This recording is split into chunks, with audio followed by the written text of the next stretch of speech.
What's going on, YouTube? Welcome back to the Dose Media Network YouTube channel. In today's video, I will be going over the Week 7 cash game strategy slash pool for Week 7 on Draftkings. If you like this video, make sure you are subscribed to the channel. We're trying to reach 500 subscribers. We're almost there. Every subscriber counts, so we would really appreciate it if you guys subscribe to the channel. Leave a comment down below on what you want to see out of this channel moving forward in terms of DFS content. But without further ado, let me help you win money on DraftKings for Week 7 in cash games. So I'm going to go position by position, discussing the players that you should be considering for cash games this week, starting off with the quarterback position. I think this is a relatively tight quarterback pool this week. If you are paying up to one quarterback at the top of the pool, it is going to be Lamar Jackson. This is a bounce back spot for Lamar at home against the Browns defense that has given up big games to Justin Herbert, to Bailey Zappi, etc.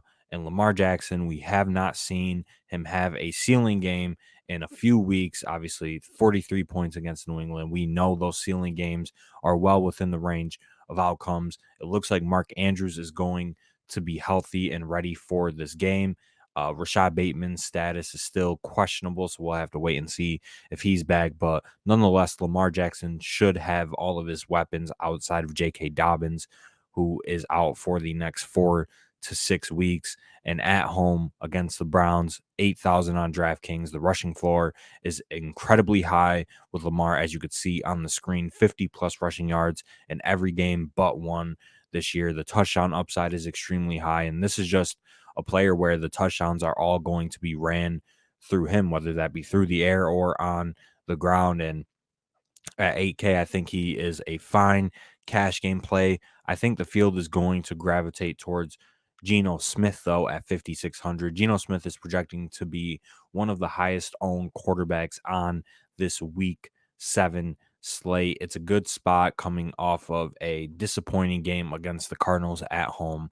He gets to travel into a dome in Los Angeles against the Chargers defense that, I mean, my God, they benched J.C. Jackson, the corner that they went out and signed for $50+ million last year. This game has a 50.5 total, which is the highest on the slate by 2 points.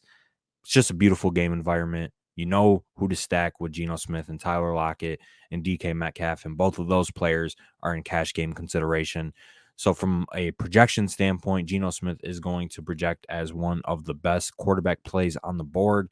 Now, if you want to IKB, I know better it and say Geno Smith isn't as good as he was playing earlier in the year, I'm all for that. And if I'm getting off Geno Smith personally, it's for this range of Derek Carr, Dak Prescott, Joe Burrow, Justin Herbert. Preferably, I would consider Dak Prescott in my cash game pool. I think that at 6,700 in this spot at home against a Detroit defense that has gotten absolutely obliterated by opposing quarterbacks, running backs, wide receivers, you name it. It's just a beautiful spot for Dak Prescott. Really, the only concern that I have with this play is that the Cowboys will just be able to control the game through the running backs, through Zeke, through Tony Pollard, and we don't really know what his passing volume is going to look like in a game like this, where they should be able to control this game and handily beat this Detroit Lions team. But I think the Detroit Lions definitely have ways that they can turn games into shootouts. And if Dak Prescott was forced into a shootout in this spot, I mean, he's just an absolute smash play at 6,700. So if I had to rank it, me personally, I would have Dak as my favorite cash game quarterback, but I don't think that's going to be too popular among the field.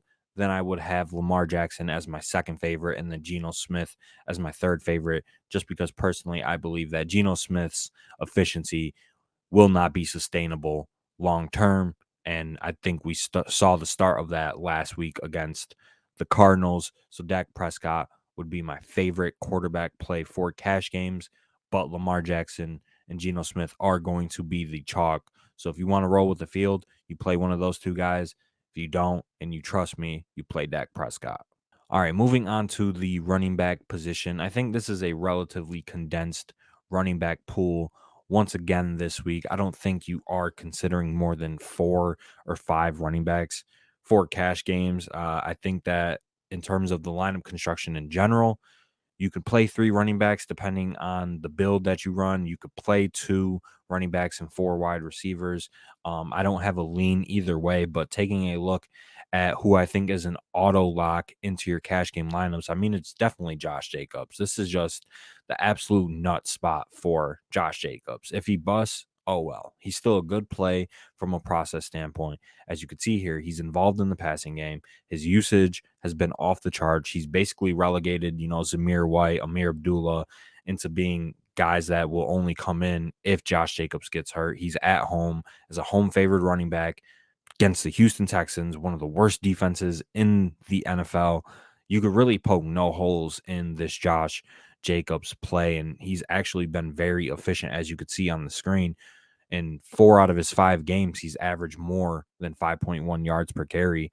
He just looks very rejuvenated this year.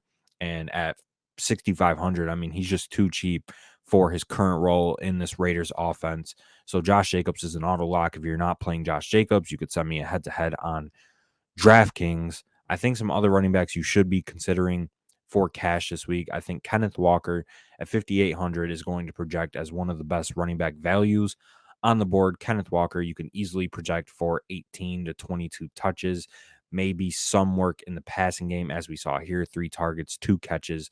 Beautiful game environment, spicy matchup against the Chargers. There's really no holes in this play. DJ Dallas didn't play as much as some thought, as much as I thought, to be honest. So Kenneth Walker, 5,800 is a standout play to me. And I think I'm starting my cash game lineups with Josh Jacobs and Kenneth Walker. The conversation really starts to begin if you want to consider one of these running backs at the top of the pool.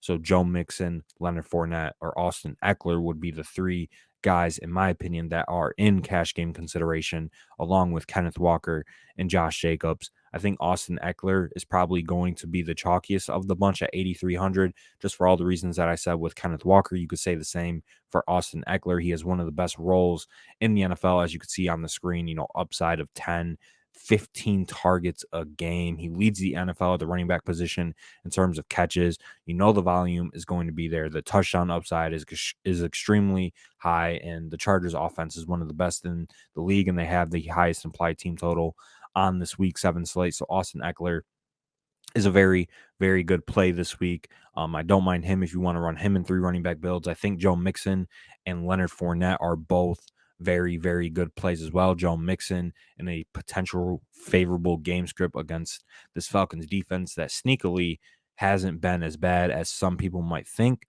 But nonetheless, Joe Mixon should see a ton of volume in this spot. He's one of the heaviest workload running backs in the league, and that's just super, super valuable. And his role in the passing game has been better than what anybody could have expected coming into 2022. And at 7K, I think he's still a little underpriced. Leonard Fournette in this game against Carolina, I mean, Fournette should see a ton of work. I mean, this is a game that the Bucs should win pretty, pretty easily.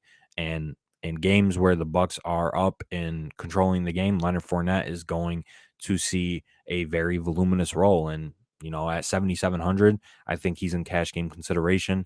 I think that my favorite 3 running back plays are definitely Austin Eckler, Kenneth Walker, and Josh Jacobs, with Joe Mixon and Leonard Fournette a tier behind.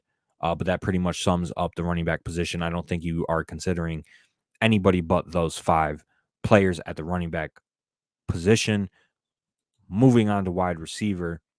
Kind of a similar conversation to running back. I don't think you are considering a lot of wide receivers, and I don't think you're paying up to any wide receivers. Devontae Adams, Jamar Chase, Debo, they're all cool, but you can get, 25, 30+% target shares out of guys in this mid-range, and CeeDee Lamb at 6,800 definitely stands out. I think CeeDee Lamb is going to be the chalkiest wide receiver on this week 7 slate at home against Detroit for all the reasons that I talked about Dak Prescott and why I like him. You could say the same for CeeDee Lamb. With no Dak Prescott in the lineup, still 8+ targets in every game, leads the NFL in target share at the wide receiver position. You're just going to get volume out of CeeDee Lamb. The touchdown upside in this spot specifically should be extremely high. So CeeDee Lamb is the best play on the slate, in my opinion. The next couple of guys I think are all really, really close, and it's these three players right here: DK Metcalf, T. Higgins, Chris Godwin. They're all priced within $300 of each other. Now, right now, my initial lean, I think if you want to bet on just pure game environment, it's DK Metcalf. If you want to bet on upside, I think it is also DK Metcalf. I think if you want to bet on floor, it's probably Chris Godwin.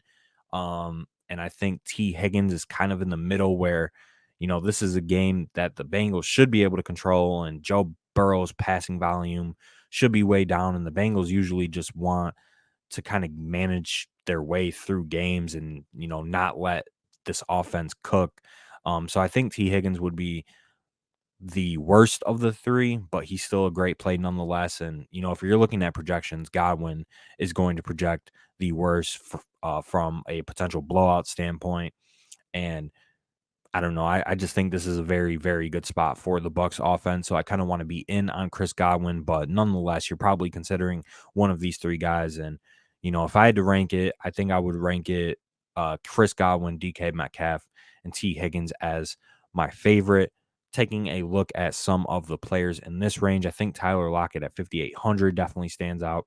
It was reported that he has a hamstring injury now, and he is questionable. He is going to play, but it's definitely enough concern to get off Tyler Lockett in cash, especially if he's coming into this game a little bit limpy with Chris Godwin only 500 more. T. Higgins is only 600 more than Tyler Lockett. So I think you could definitely get off Lockett at this point, but nonetheless, I think he'll probably be one of the highest owned wide receivers in this week 7 slate.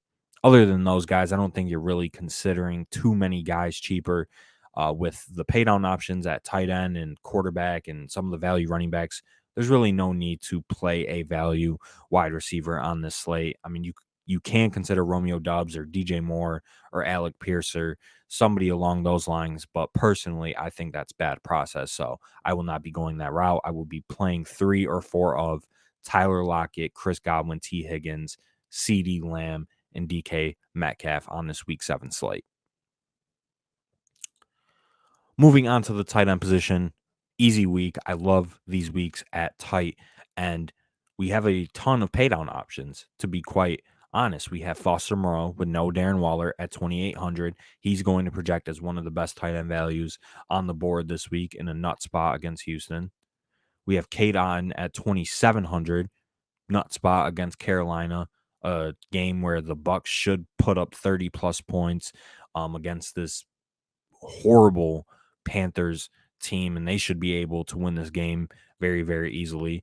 And then we have Greg Dulcich, if I can find Greg Dulcich on the screen here, who is, I think he's min price 2,500 against the New York Jets. Yep, Greg Dulcich right here, 2,500. Only 3 targets, 2 catches, 1 touchdown, but he's going to be a little bit chalky. Albert O was a fucking healthy scratch last week, which is just surprising, but it looks like Dulcich is going to be the guy for the Broncos at the tight end position, and he's only 2,500, but nonetheless, I think you're probably playing one of Foster Moreau or Kate Otten in cash.